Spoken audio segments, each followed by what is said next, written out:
Hello there, Sagittarius. Welcome to your October 2019 tarot reading.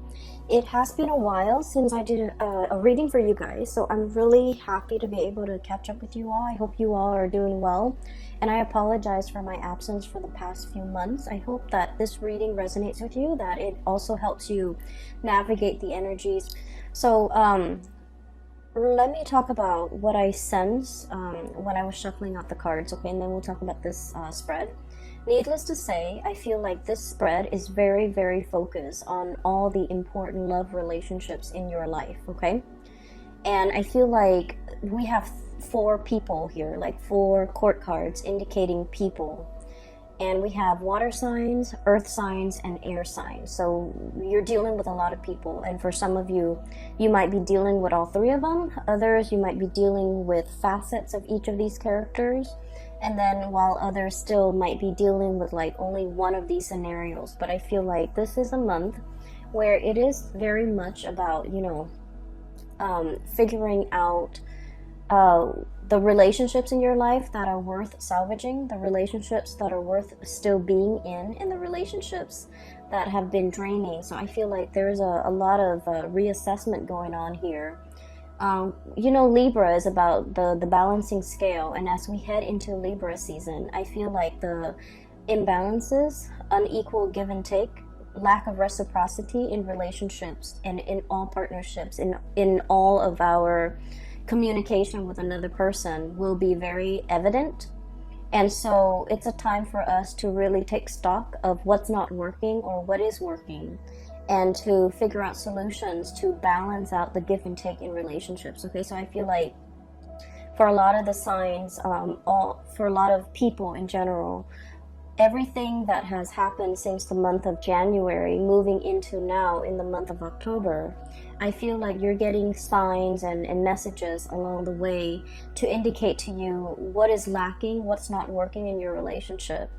And I feel that it's time for you to take the knowledge and the wisdom with you and try to either fix the relationship if you are still in love, leave the relationship if you're no longer in love, and seek the right partner that will give you that sense of equal balance, give and take, and reciprocity so that you can move on to better relationships. So it is an important month to put theory into practice, to figure out what you have already learned and how to implement that into the world, okay? So when I was shuffling out this spread for you, I saw two images. The first one is, I see you sitting at a table, and it looks like a karaoke bar. There's like a stage, a makeshift stage. It's not a platform or anything. It's just an area they cleared out. There's a microphone in the middle. And you're sitting at a table and you're looking at somebody, their name is called up, and so it's like an open mic night. And it's at a bar, you're having your drink, and you're a man. Like, I can't really make out the features, but he's at a table looking at the microphone. The name is being called on the mic, and the next person who's supposed to sing a song steps up to the mic. The music starts, the soundtrack, the cues, the lyric cues start, and this person is ridden with stage fright, and the person didn't sing on cue. Like, the person just didn't sing. Okay, so then it leaves that air. The scene kind of breaks up, and then another scene emerges. And I'm going to talk about the first scene first before I go into the next scene. So I feel like the concept about being overwhelmed with fear, being overwhelmed with emotions, being overwhelmed with how they feel, being like just disoriented, the spotlight's on them, they don't really know how to react. So I feel like for many of you, this is not you. This is a person that you are dealing with, okay? I'm getting the word agoraphobic, somebody who is like not great around big crowds, large groups of people. They don't operate at their best when the spotlight is shown on them. And I feel like, they try their best to try to break out of these antisocial behaviors or stage fright or whatever it is. They're trying to, they're trying to kind of like break out of their own shell and to do something where it incorporates other people, but they're not able to overcome social anxiety. And I feel like the social anxiety is a big part of their personality. They're extremely introverted, possibly very, very shy. They like when you look at them, you might not feel like they have any type of social anxieties because when you're in like a close relationship with them, they don't exhibit signs of social anxiety. But I feel like when they're out in public, when they're dealing with strangers, when they're dealing with just large crowds, they get very, very shy and they shy away from big gatherings. And so for some of you guys, especially if you have a lot of like water placement in your chart, so for example, if you have like water, like Scorpio, Pisces, or Cancer as your sun, moon, or rising, or if you have a lot of planets in a water sign, this might be you, where you're feeling a little bit disconnected from people, mainly because you might have social anxiety. You might have issues when it comes to operating in a large crowd, being in a position where you're interacting with a lot of people, or you are kind of like front and center and people are looking at you, and all eyes are on you. It can feel very uncomfortable. And to a certain extent, most of us, I feel like the majority of people aren't great with like public speaking always provokes like anxiety, but I feel like you're either dealing with somebody or this is triggered in you in a situation that where you haven't experienced it in the past. So I feel something coming in, okay? I'm also getting the word tongue-tie, stage fright, and tongue-tie, okay? So it could be either of those things. I strongly feel that you are dealing with somebody who has social anxiety, who has a lot to say, and yet they're very, very tongue-tied because their emotions get in the way. That's what I'm feeling. And I feel like their method of expression has always been through either song, music, or other avenues of self-expression, painting, dancing, whatever it is. But I feel like when it comes to one-on-one interpersonal communication, there's something here that's preventing them from expressing how they really feel. And so I feel like as a Sagittarius, it has been very frustrating for you to deal with somebody like this, because Sagittarius, you're very no holds barred. You're very like, you're very uncensored. You would speak your mind. You state your opinion. You want to be heard, and I feel like you're very like no nonsense. If somebody ticks you off, you will give them a piece of your mind right away. And the beauty about fire signs in particular is that when someone or a situation upsets you, you blow over, like you blow up, but then you get over it. You don't hold things in, you don't hold grudges, you don't hold things in, you don't hold your emotions in. And I feel like it's a very healthy way to live. But you're dealing with someone who's like your counter opposite, okay, like you're a counterpart that's like your total opposite, excuse me. And they hold a lot of stuff in. They're used to repressing. They don't say what's on their mind. And I feel like a lot of it is they don't say what's on their mind out of fear, out of judgment, out of like, having those feelings or those words be used against them later. So, in this day and age with social media, with digital communication, a lot of things can be taken out of context. A lot of situations too, like we can't really retract and rescind what we say because things are permanently on social media or on some type of a public forum, or once something has been said and the way in which they have been said, the tone that is used, it's really hard to take back. Okay, once we form a strong opinion and we verbalize that opinion, it's very, very difficult to take back. And so you're dealing with somebody who's aware of all of this. And so they're very calculated when it comes to the things that they say, how they communicate, what they communicate, and who they communicate these messages to.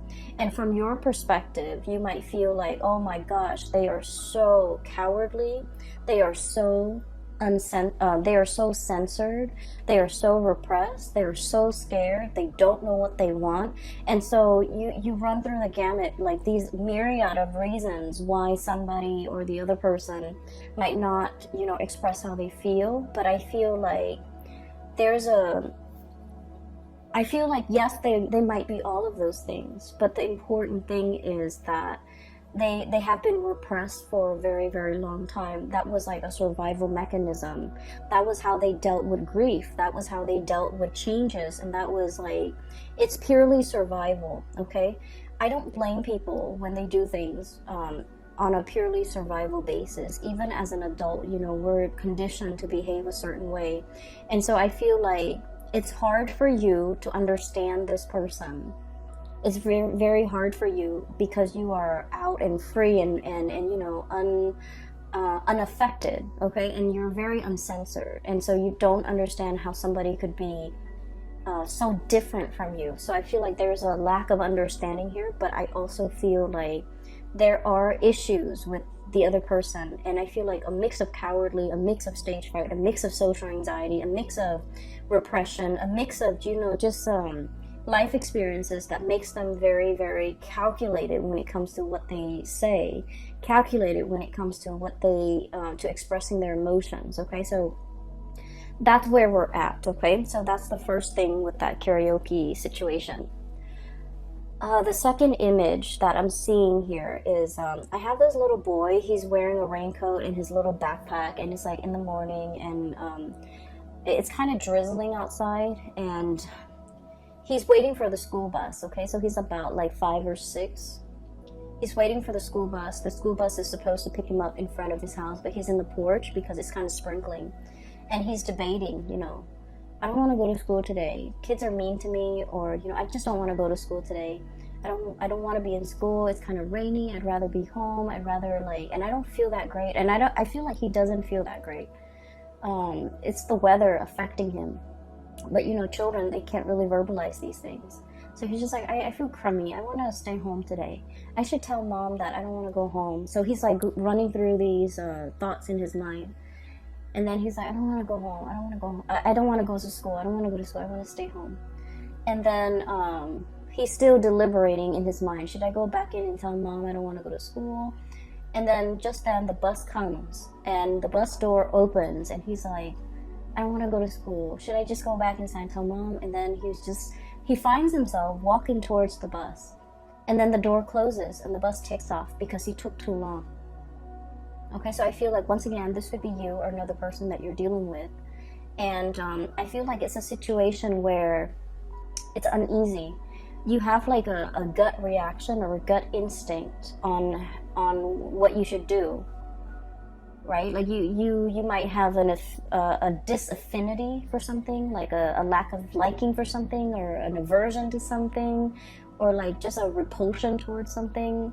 And then you're trying to rationalize, like, why do I feel this way about this person? Why do I feel this way about this situation? And I feel like your intuition has been right. Your intuition is telling you, you know, that might not be the right person for you. That might not be the right situation for you. And crisis averted, because I feel like at the end of the day, the door closes. He missed his bus, but he gets to stay home. And so in a way, it's sort of like a situation that can be a self-fulfilling prophecy as well. Okay? Taking too long to make a decision, first of all. Do I go to school or do I stay home? Taking too long to make a decision. And then at the very last minute, the decision is made for you.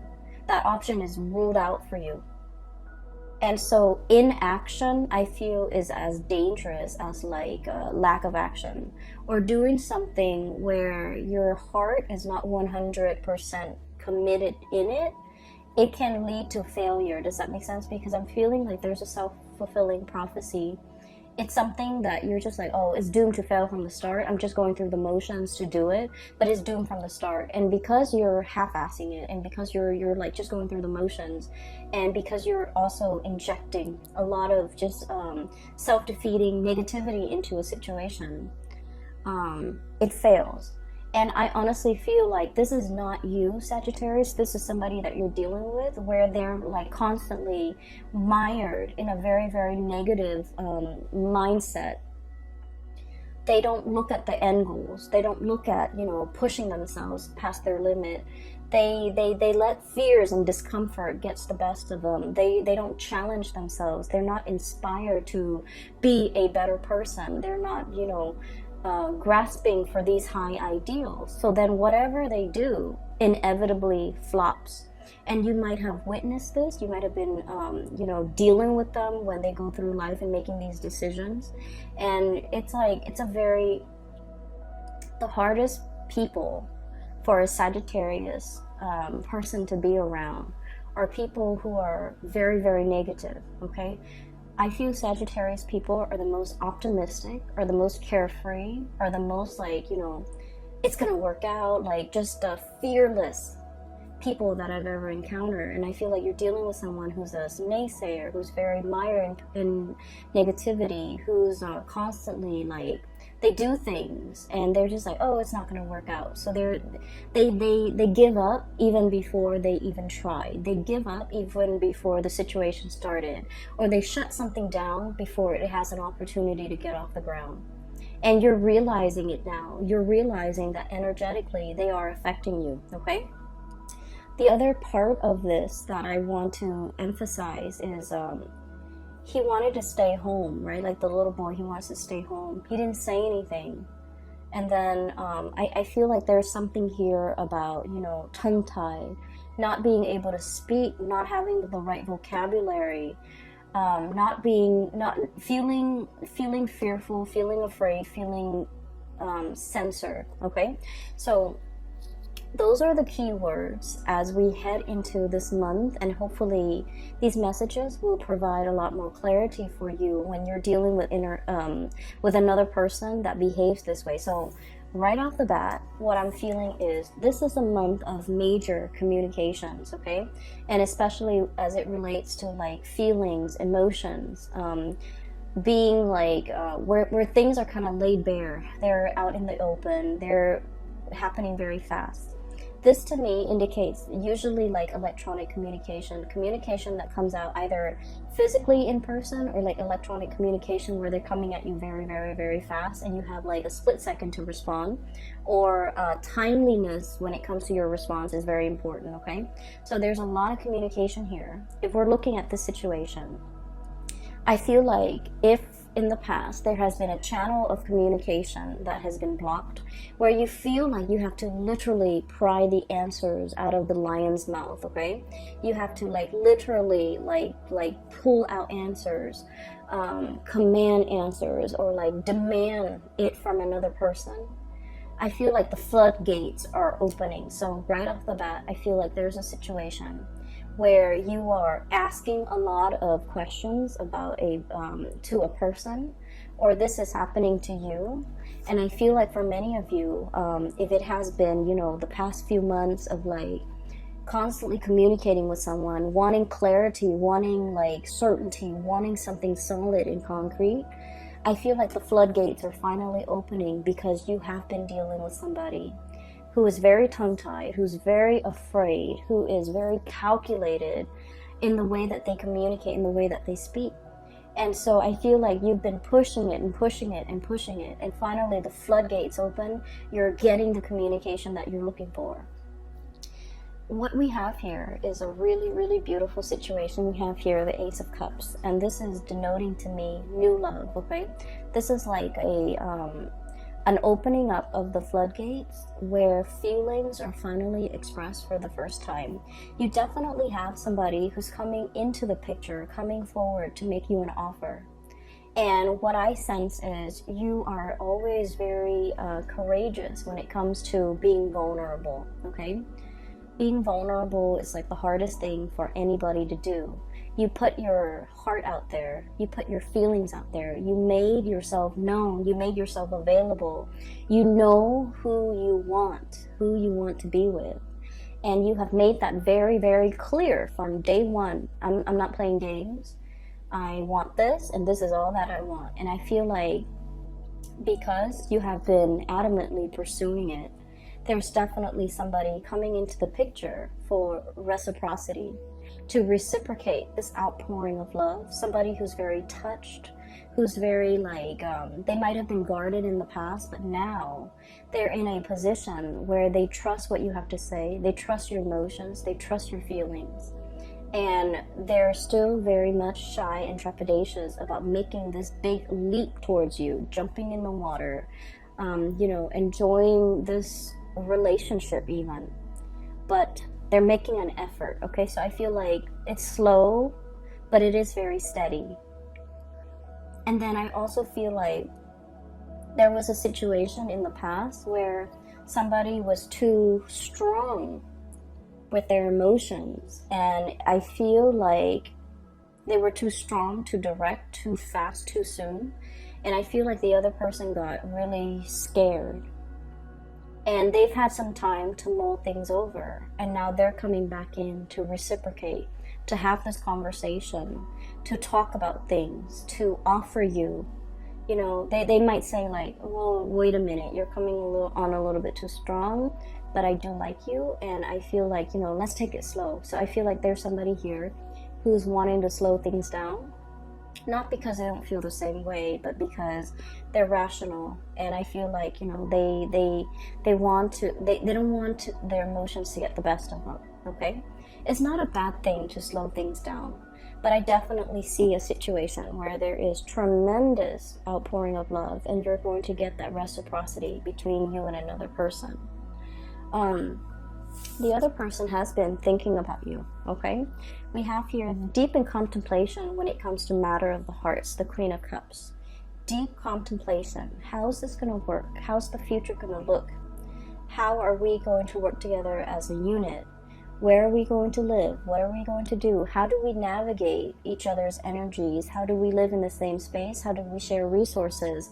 This is like serious contemplation, okay? The Queen, she's rational. And in this situation, I do feel like you're dealing with someone who is very mired in their emotions for you. Like it runs very, very deep. This is someone who's very, very maternal or paternal. So they have like a parental energy about them. They might have children. They might be I'm seeing somebody who like really knows how to take care of another person. They don't enter relationships unless it's the long haul. So they might have, you know, dated only like a few people, okay? And so when they date, they think about long term. They think about, you know, the marriage, the engagement, the house, the kids, the happily ever after. They don't rush into a situation just to see what happens. If it doesn't work, then, you know, we'll separate. They don't do that. They don't play like that. And so I feel like your direct energy might intimidate them, might scare them, and it might even make them feel like you're not here to stay. Like they might think you're not as serious. They might think that you're a serial dater. They might think you're after the thrill of the chase, and they might not take you at your word or take you at face value or take you seriously. So I feel like they've been thinking over this about you for a very, very long time. And emotionally, they feel the affinity towards you. They feel that pull, okay? I'm seeing a situation where somebody is definitely coming forward, okay? This is the Chariot, forward momentum, two disparate energies working together, moving the Chariot in the same direction. So I do see, and I say this a lot with Sagittarius, you and a partner who might be from, you know, like an interracial type of a situation, okay? The traditional depiction of this card is we have the black sphinx or the black horse and the white horse working together to pull the chariot along, and I usually think of that as like an interracial couple, two people who might be very culturally different, okay? So keep in mind, for example, you might be like born in the same country, and then one person, you both might move to the United States, and one person is still a lot more traditional, the other person might be very Americanized. So in a way, that's like still culturally different, okay? So I see variations of that in this card where you and the other person, there might be a lot of cultural differences that you have to learn about one another. You have to understand about one another in order to make it work. And so there might have been a lot of difficulties in the past to overcome in this relationship as a unit. There might have been a lot of communication problems. You never gave up on it. You never threw in the towel because you knew intuitively that, you know, it was worthwhile, it was worth it. And you knew, you felt how they felt about you.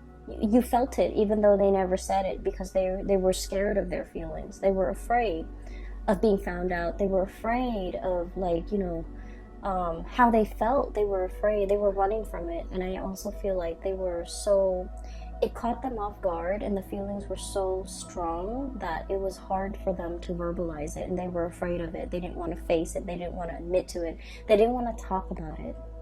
But moving forward, I feel like there's a breakthrough here where the floodgates open, and this outpouring of love and emotions is definitely coming through, where the other person is coming into the picture, wanting a conversation and wanting to build, okay?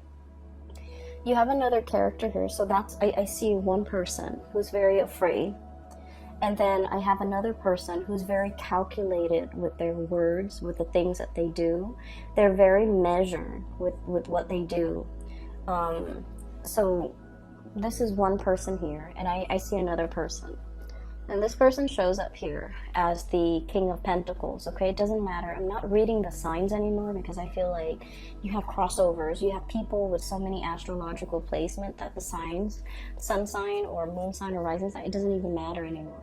But what I have here is the King of Pentacles. This is someone who's very, very hardworking, okay? Like, they have worked very, very hard for everything in their lives, okay? This wasn't somebody who was born into wealth. They didn't have a trust fund. They didn't have a large inheritance from their deceased, you know, family members. They worked out in the fields. They might have callous hands. They might do something that's physically demanding. They don't care what they look like. They're not going to show up in a suit. They've worked really, really hard. They've had to hustle. They've had to go out and take care of things and take care of business at a very young age.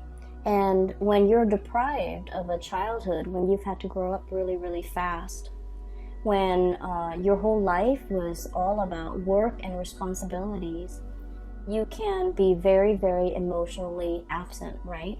So I just want you to understand where this person is coming from. This is like the pillar of responsibility, okay?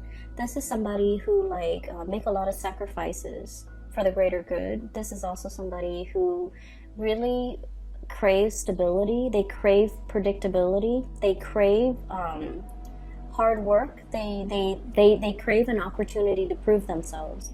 And so just imagine you're dealing with someone like that. And when they look at you, you're hot, fiery, and passionate. You're very unpredictable. You're very uncensored. You're very no holds barred. You're very impulsive as well, I feel. But you're so lucky because your impulses don't get you in trouble. But Aries do. And I feel like to a certain extent, Aquarius and Leo, their impulses, you know, and Pisces, their impulses often get them in trouble. But I feel like you're ruled by, you know, Jupiter, which is the planet of luck. You have a guardian angel. And you never get yourself in sticky situations for very long. There's always an out for you. But the point is, they look at you, and everything that you do is like runs counter to everything that they have done thus far to achieve everything in their life.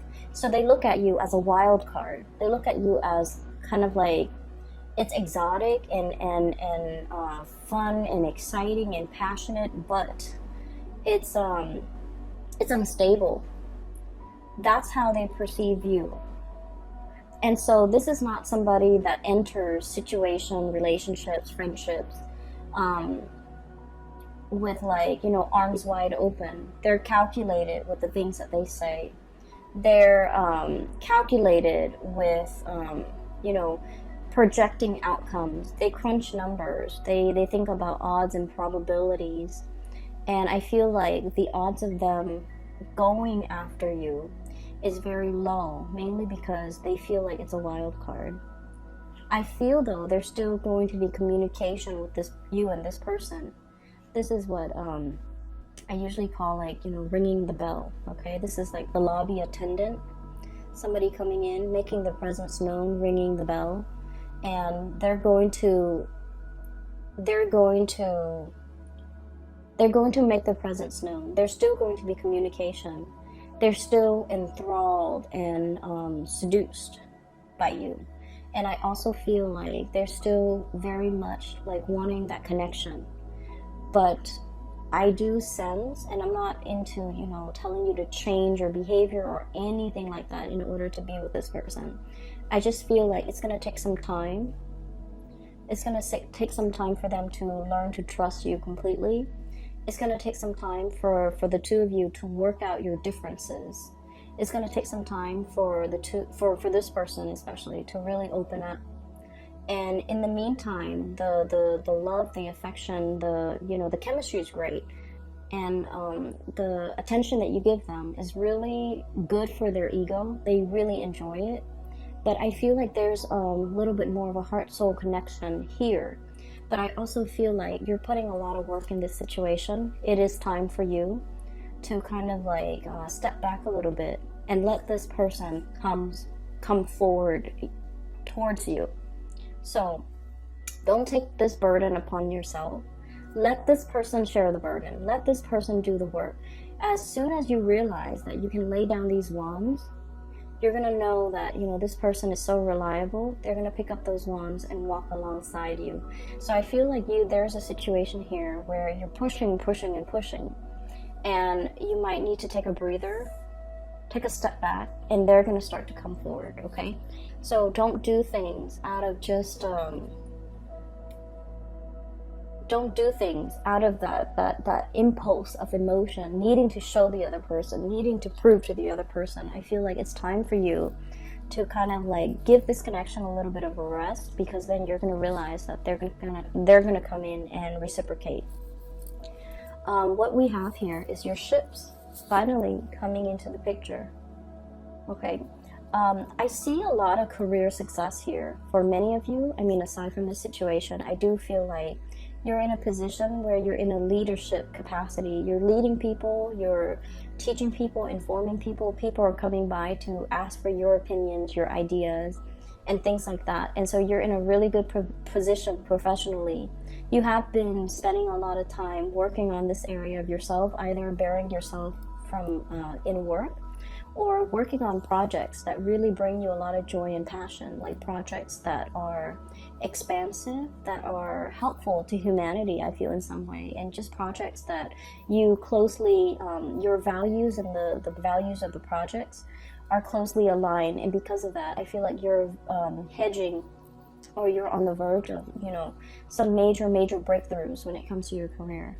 And because you're in this position, you have a lot of things going on. You have a lot of suitors in your periphery, and you have you're just in a very, very good space where your attention is not preoccupied, or is not scattered, and is not caught up in some control situation where you want a certain outcome. I feel like you're in a very good, free, breathable space, and it's expansive. Because of that, I feel like energetically you're allowing the right people to come into the fold for you. You're making room for the people that want to reciprocate, and you're laying down these burdens as well towards people that are not in the picture for your greater good, or who are not willing to put in the time and the work and the effort. Okay, so I definitely see some major communication breakthroughs. The last card here that we have is the King of Swords, and the King of Swords is once again all the characters that you're dealing with, especially the two kings, King of Pentacles and King of Swords. These are not emotional types of people.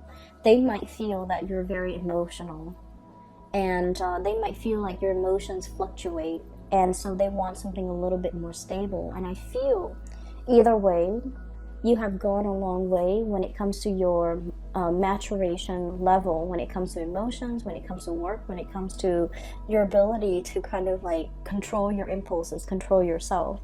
And I feel like that makes it a lot easier for them in their interaction with you, in their communication with you, to be able to, have a conversation and feel like they can express themselves, and feel like you're to finally understand how sincere you are. Even though you say things, you're not like other people where they just say things that they don't mean. You are actually very open, very sincere, very honest with how you feel about them at all times. And they're starting to feel safe and comfortable in expressing themselves and reciprocating back at you. Okay, so I do see there's major communication breakthroughs here. And so I honestly feel like, you know, the goal or the theme for this month is you are dealing with someone who's repressed. You are dealing with somebody who came kind of like belatedly. They tell you things, like you ask them a question, you wanted to know it at that time. Okay? And I feel like they dragged their feet, they took their time. They didn't give you a response at that time. And then they might have missed the boat with you. And I feel like they're kicking themselves over it. Okay? And that is why they're coming back, making their intentions known. That's why they're coming back. And they're starting to realize that there was a sense of urgency. There was a sense of like, you know, if you're not going to reciprocate, if it's something very simple, as easy as like, just telling me how you feel, and the other person was not able to reciprocate, I'm sensing that they kick themselves. I'm sensing that there's regret, and I'm sensing that's why they're coming back in, because they understand and they feel safe in the sincerity of the way in which you express yourself.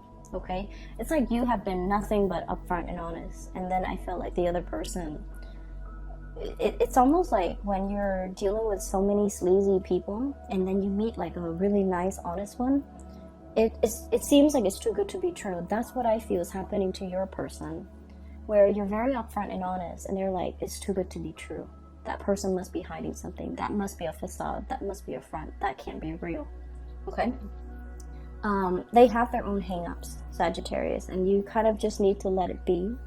But honestly, I feel like, you know, there's going to be reciprocity coming into the picture, and it's going to make you feel really, really good. Okay? I hope this reading resonates with you. I hope that it comes true for you in the month of October, so that you can, you know where you stand with people and know who's really important. Okay? For those who have been emailing me, I don't do private readings anymore. I do have a colleague. Her name is Bridget. She's based out of California, and she is a psychic. She's phenomenal. I can't recommend her enough. If you are interested in a reading, please get a reading through her. I've included a link in the description box below for her website where you can schedule an appointment for yourself.